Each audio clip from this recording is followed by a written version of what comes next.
الحمد لله رب العالمين، والصلاة والسلام على سيد المرسلين محمد وآله وصحبه أجمعين الطيبين الطاهرين. أما بعد، قال الله تعالى في القرآن الكريم: قل بفضل الله وبرحمته وبذلك فليفرحوا هو خير مما يجمعون. صدر محترم، حاضرین اعزام، آج کے اس مسابقے میں آپ حضرات کے سامنے عظمت قرآن کے موضوع پر مختصراً اظہار خیال کرنا چاہتا ہوں. امید ہے غور سماعت فرمائیں گے. قرآن پاک اللہ کا کلام ہے اور امت مسلمہ کی روح ہے. وہ تڑپتے دل کی فریاد اور سسکتی روح کا علاج ہے. اس نے درندہ صفت انسانیت کو جھنجھوڑ کر ایک حیات آفری پیغام دیا. ظلم و بربریت کی خونین دلدل میں پھنسے ہوئے انسانوں کو امن و انصاف عطا کیا. اس نے بدبو کو ساربہ و سالار کاروا بنایا. وحشت و جہالت کے اندھیروں میں علم و عرفات کے دیے روشن کیے. مردہ دلوں میں ایمان و ایمان کی بات باری پیدا کی. عرب و اسلام کی عصمت کا سجا چہار دنیالہ میں بٹھایا. اس نے گھوموں کو زبان عطا کی. فضاحت و بلاغت کے شہسوار کو چیلنج کیا اور احتساب نفس اور احتساب قاعدات سے دنیا کو روشناس کرایا اور پوری انسانیت کو بیدار کر کے ان کے دلوں میں عزت و حرمت، امانت و دیانت، عزت و عفت، مروت و شجاعت، کرم و سخاوت اور صالح معاشرے کی تعمیر کی. اس کے ایک ایک لفظ، ایک ایک کلمہ اور ایک ایک طرز تعبیر نے کائنات پر گہرا اثر ڈالا. اس کے پیغام نے ناخواندہ و جاہل معاشرے کو بھی قدوسوں کے مقام پر کھڑا کر دیا.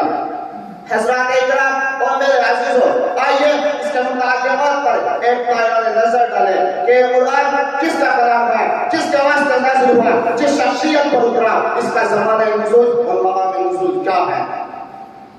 یہ قرآن اس واجب الوجود کا کلام ہے جو تمام صفات کمالیہ کو مستجمع ہے، جو بادشاہوں کا بادشاہ ہے، جو حاکموں کا حاکم ہے، جو آقاؤں کا آقا ہے، ازل سے ابد تک جس کا سکہ جاری ہے، جس کی اجازت کے بغیر درخت کا کوئی پتا تک نہیں سکتا.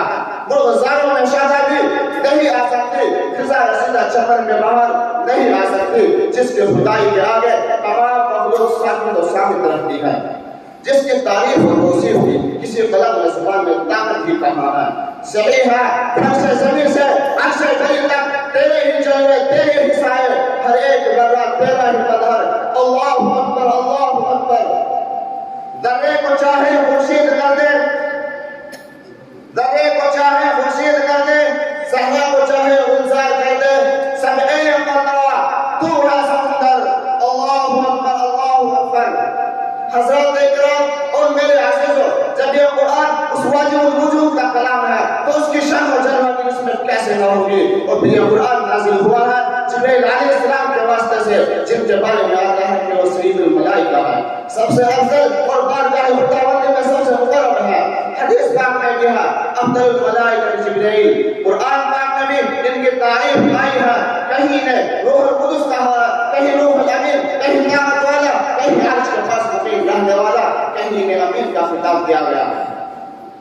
ارشاد خداوندی ہے: انہ لقول رسول کریم ذی قوت عند ذی العرش مکین مطاع ثم امین. کہ جبرائیل علیہ السلام ایک معزز طاقتور قاصد ہے، عرش پر کا مقام سب سے بلند ہے، سید الملائکہ ہے اور اس کے ساتھ ساتھ امانتدار بھی، جن کی طاقت تاریخ حقائق میں دروائش و حقائقات سے معلوم ہوتی ہے کہ آپ نے قوم لوط کی بستیوں کو اپنی بازوں سے اٹھایا اور آسمان پر لے جا کر نیچے پٹک دیا اور قوم ثمود پر ایک زبردست چیخ ماری، جس کی وجہ سے پوری کی پوری قوم وہی ڈھیر ہو گئی. حضرات اکرام اور میرے عزیزوں، چشم صدر میں آسمان سے نیچے اتر آنا اور زمین سے اوپر چلے جانا، یہ بھی آپ کی سرعت و طاقت کی دلیل ہے.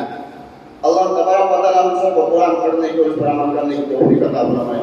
اس شاعری کے ساتھ میں اپنی بات ختم کرتا ہوں کہ دنیا کی کتابوں میں قرآن چمکتا ہے، دنیا کی کتابوں میں قرآن چمکتا ہے، قرآن میں اللہ کا فرمان چمکتا ہے.